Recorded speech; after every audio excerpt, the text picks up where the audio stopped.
రాష్ట్ర ప్రభుత్వం cargo airport పేరుతో ప్రజల ఆస్తులను కార్పొరేట్ ఆస్తులుగా మార్చితే సహించేది లేదని వామపక్ష నాయకులు సిపిఎం పార్టీ జిల్లా కార్యదర్శి డి గోవిందరావు, సిపిఐ కార్యదర్శి Chapara Venu, CPI ML New Democracy జిల్లా కార్యదర్శి Vankala Madhavarao, CPI ML Liberation జిల్లా కార్యదర్శి తామాడ సన్యాసిరావు, పోతనపల్లి వాసు ప్రభుత్వాన్ని హెచ్చరించారు.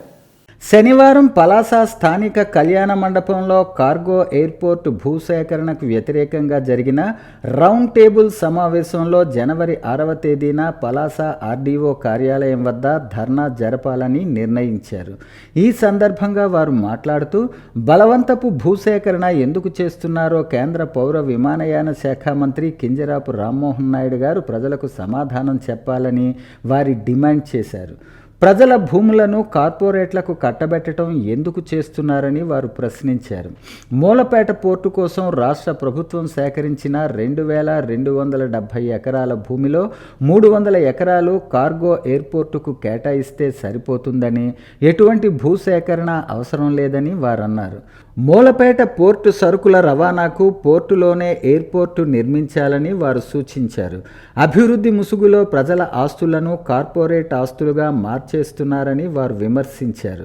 శ్రీకాకుళం జిల్లా అభివృద్ధి చెందాలంటే నేరేడు వద్ద బ్యారేజీ నిర్మించాలని, అదేవిధంగా గొట్టా దగ్గర ఉండే బ్యారేజ్ నిర్మించి 50 సంవత్సరాలు పూర్తయి శిథిలావస్థకు చేరుకుందని, దాని ఆధునీకరణకు 1000 కోట్లు కేటాయించి చివరి భూములకు నీరు అందివ్వటం ద్వారా జిల్లా ముందు వరుసలో నిలబెట్టొచ్చని వారన్నారు.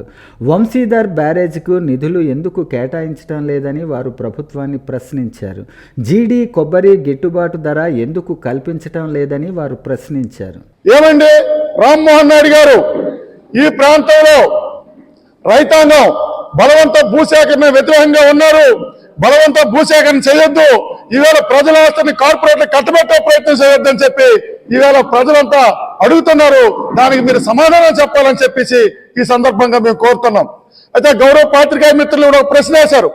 ఏమండి ఈరోజు ఎయిర్పోర్ట్ సంబంధించి మీరు ఎక్కడ కట్టాలో చెప్పండి, ఎక్కడ కట్టొద్దో చెప్పండి అని చెప్పి ఈవేళ ప్రశ్న వేసినారు. ఒక ప్రశ్న, దానికి ఒకటే సమాధానం చెప్తున్నాం.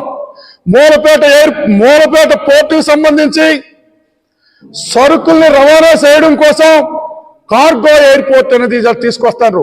ఇది ప్రజల ప్రయోజనాల కోసమో, ఈ ప్రాంత ప్రయోజనాల కోసమో నిర్మించింది కాదు. ప్రజలేమైనా ఈ ఎయిర్పోర్ట్ మీద వచ్చింది కూడా కాదు. ఈ రోజు మేము చెప్తాం దీనికి పరిష్కారం కూడా.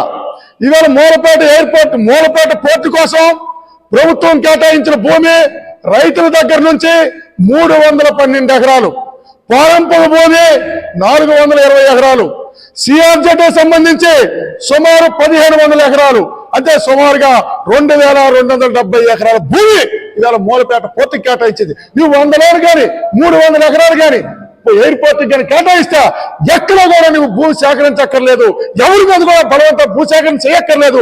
ఇవాళ నువ్వు రవాణా ఖర్చులు కూడా ఉండవు. వీరు ఇప్పటికే రోడ్ల కోసం మాట్లాడతారు.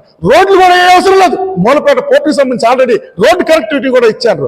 అందుకోసం ఇది వెంటనే ఉపసంహరించుకోవాలా, లేకపోతే మాత్రం తీవ్రమైన పోరాటం తప్పదని చెప్పి ఈ సందర్భంగా వామపక్షాలు పోరాట కమిటీ తరఫున తెలియజేస్తాం.